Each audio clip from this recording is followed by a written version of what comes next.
Repasamos obras que están en marcha e outras que están a piques de comezar.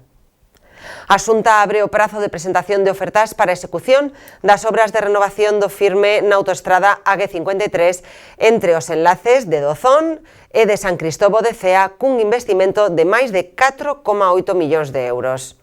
As empresas interesadas na execución destas obras poden presentar as súas ofertas ata o vindeiro 20 de maio.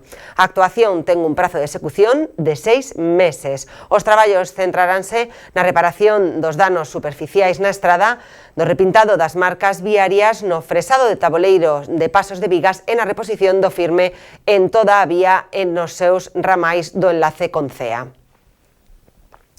No concello de San Amaro estánse a facer obras de reparación e asfaltado en Agaime, O Marco e Outeiro.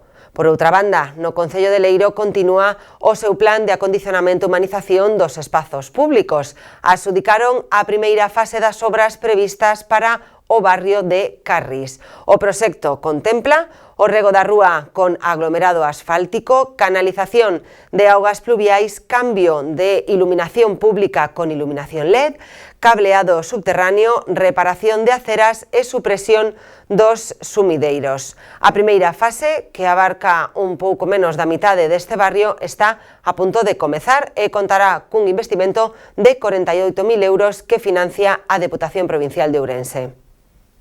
Por último, o Concello de Celle levou obras de reparación na rede de saneamento na localidade de Trasariz. A antigüidade das tuberías será o motivo de numerosas averías e incluso de fundimentos en distintos tramos, polo que urxía a execución deste proxecto. Proxecto que contou cun orzamento de 32.000 euros.